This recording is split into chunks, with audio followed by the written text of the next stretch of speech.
అంతా చెప్పాలి అన్న.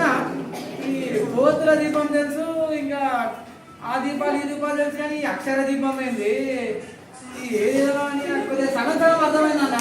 అసలు మీరు దేనికి వచ్చిళ్ళు, మరి మా పిల్లలందరికీ ఏం చెప్తామని వచ్చిళ్ళు కొద్దిగా చెప్తావా అన్న నాకు? ప్రశ్నించడం ఎంత ముఖ్యమో దాన్ని నిలదీయడం కూడా అంతే ముఖ్యం. కాబట్టి వరంగల్ నుంచి ఐసిడిఎస్ అనే కార్యక్రమంతో బాల్య వివాహాల మీద, అంటే చిన్నప్పుడు పెళ్లి చేసుకుంటే ఎన్ని ఇబ్బందులు పడతారో వాటి మీద మన నాటిక రూపకంగా వీళ్లకు అర్థమయ్యే రీతిలో ఒక నాటిక ద్వారా చేసి వాళ్ళకు వివరించడానికి వచ్చినామన్నమాట. అంటే ఇప్పుడు మీరు అందరూ చిన్న వయసులో పెళ్లి ఎట్లా చేసుకుంటే ఏమైతుంది ఏందనేది మీరు చెప్పడానికి వచ్చినామన్నమాట. చూద్దామారా? సరే, నాటకం వేసి వీళ్ళకి కళ్ళ కట్టినట్టు చూపెట్టడానికి వచ్చినాం. అంటే నాటకం ఏం చూపెడతారా?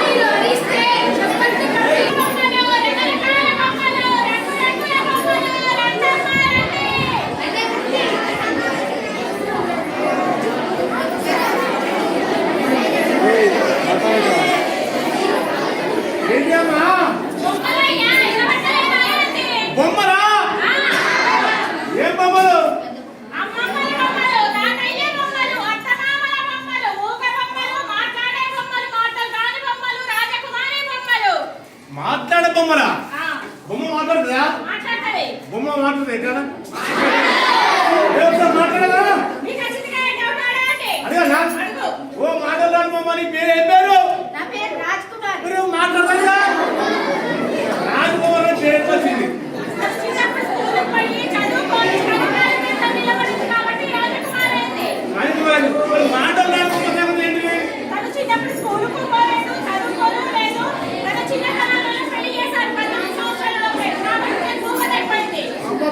కన్ఫ్యూజన్ ఉన్నది. నాకు ఏమర్థం అవుతుంది, మైండ్ అంతా ఖరాబ్ అవుతుంది.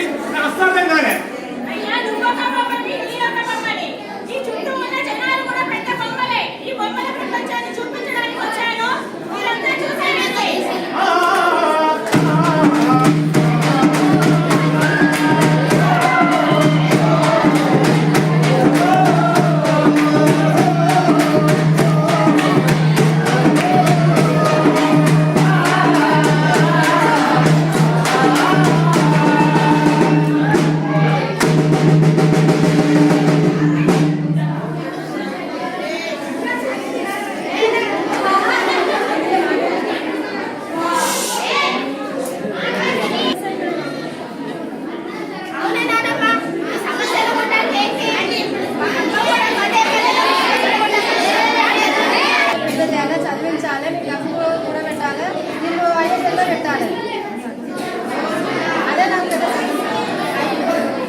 అమ్మాయి బొమ్మ తర్వాత కానీ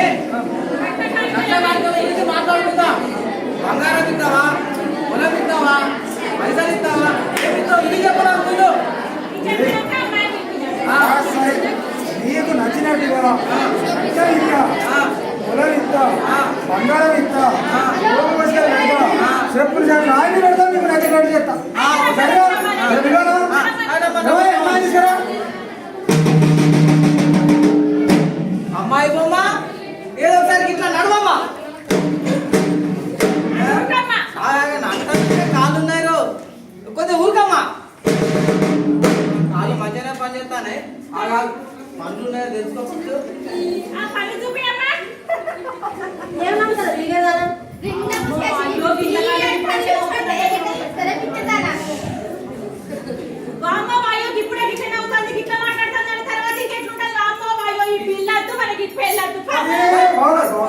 ఏంటిదా ఏదో చిన్న పిల్ల తెలిసి తెలియని వయసు ఏమైంది నచ్చ చెప్తాను మేము ఇద్దరం చెప్పుకుంటాం ఏం కాదు మనం మనం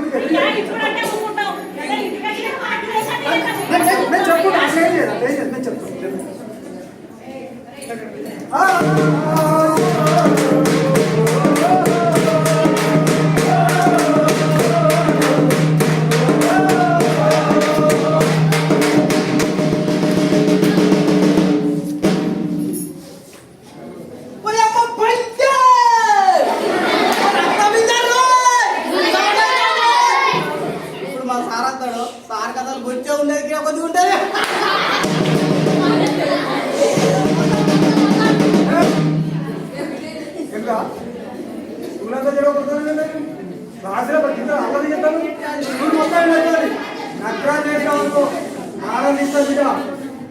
కూర్చొని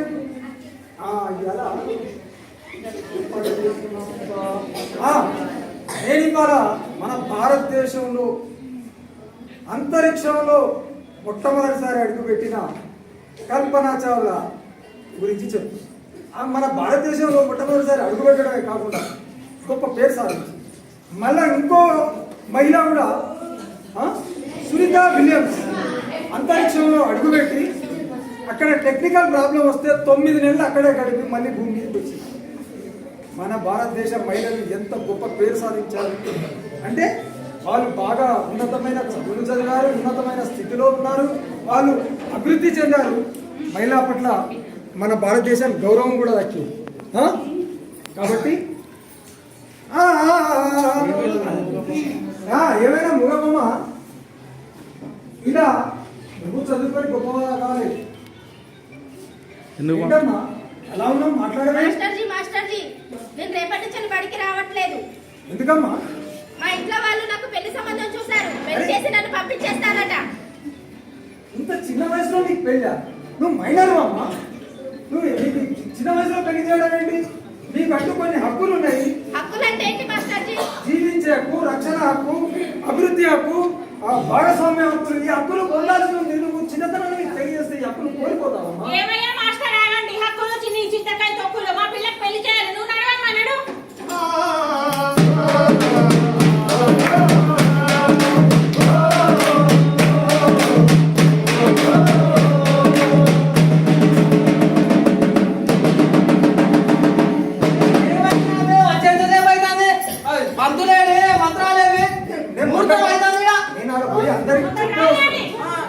నేను మాకు మీరంటేనే రాగానే అయిపోతుంది. మేము పెళ్లి ఆడపిల్ల వాళ్ళు అన్ని చూసుకోవాలి. చేస్తా చేస్తా నేను అయ్యాను చేయగారు అయ్యారు ఎక్కడ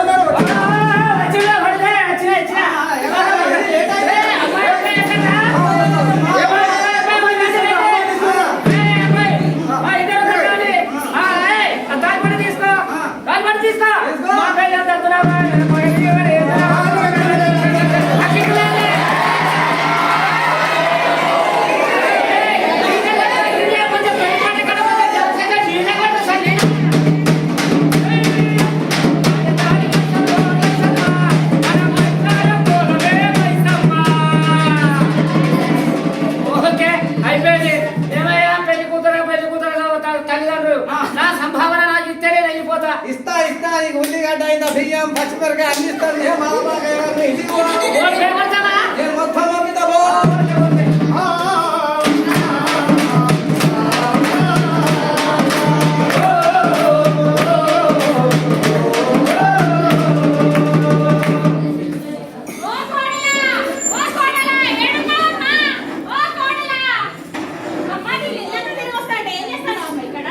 ఇప్పుడు చదువుకొని కలెక్టర్ అయి చేపలు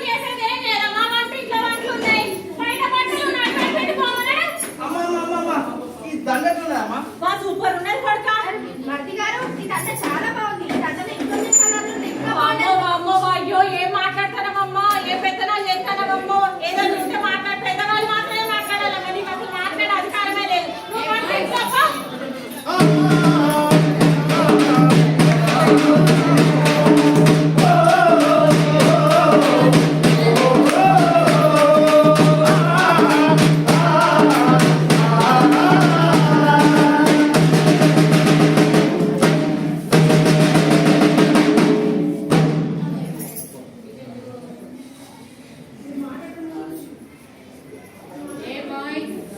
అమ్మా బాబు పుట్టాడు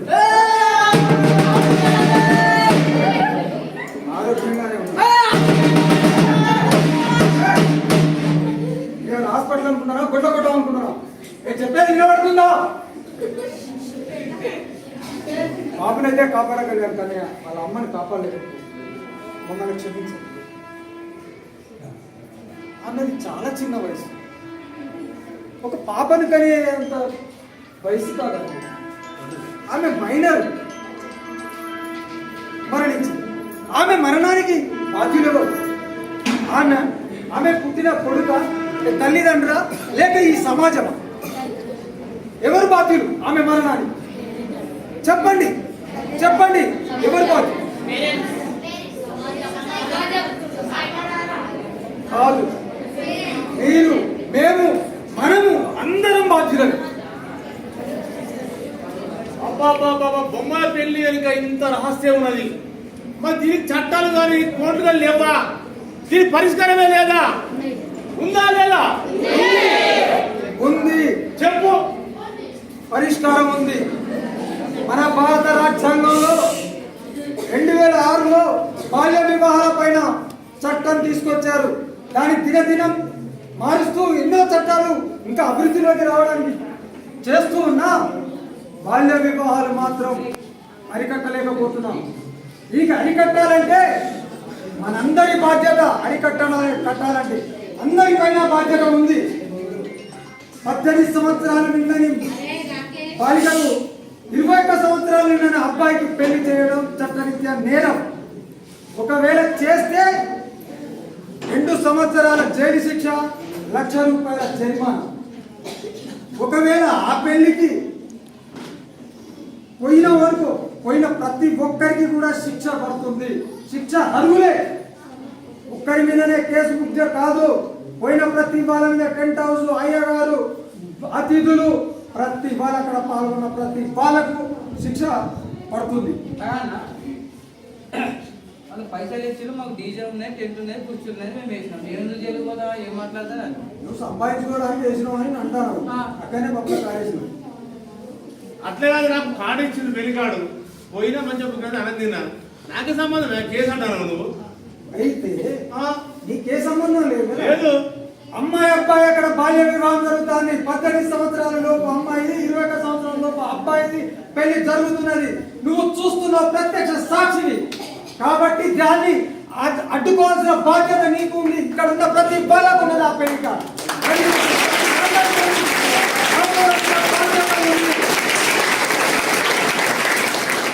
అలా కాకపోతే నీకు నన్ను ఎవరు వాళ్ళు నా మీదకి పంచాయతీ కొత్తరు వెళ్ళిపోతారు అనుకుంటే 1098 ఫోన్ చేయి, ఇన్ఫర్మేషన్ ఇది, వాళ్ళు వస్తారు.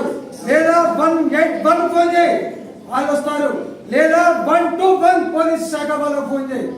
నువ్వు ఫోన్ చేస్తే నీ పేరును గోప్యంగా ఉంచుతారు, నీ పేరు బయటికి రాకుండా. అప్పుడు నీకు ఏ బాధ్యత, నీకు ఏ అది కాదు కదా. అప్పుడు నువ్వు బాధ్యత నిర్వహించిన వాళ్ళ కింద బాధ్యులు అవుతావు. ఈ బాల్య వివాహాన్ని ఎదుర్కొనే వాళ్ళు అవుతావు. నువ్వు భోజనం పెట్టా తిన్నానని నాకే బాధ్యత లేదు కాదు, అందరికీ బాధ్యత ఉంది బాల్య వివాహాల పైన. కాబట్టి అందరూ చూసిన వాళ్ళు ప్రత్యక్షంగా కానీ పరోక్షంగా కానీ దాన్ని ఖండించాలి, దాన్ని నిర్మూలించడానికి మనం బాధ్యత తీసుకోవాలి. అమ్మాయిలు బాగా చదువుకొని అభివృద్ధి రావాలి, వాళ్ళు బాలకాలపై నిలబడాలి అనేది బాల్య వివాహ చట్టంలో వాళ్ళు తీసుకున్న బాధ్యత. కాబట్టి మనం అందరము ఈ రోజు నుంచి ప్రతిజ్ఞ చేద్దామా? అందరం ఈ రోజు మేము ప్రతిజ్ఞ చేస్తున్నాం. మా అమ్మాయికి కానీ మా అబ్బాయికి కానీ 18 సంవత్సరాల లోపు 21 సంవత్సరం దాటనిదే చేయము. ఎవరైనా ఈ 18-21 లోపు వివాహం చేస్తే మేమక్కడ గొంతెత్తి చాటుదాం, దాన్ని ఎదుర్కొంటాము. బాల్య వివాహాన్ని మేము వ్యతిరేకిస్తాము. ఇది మా ప్రతిజ్ఞ.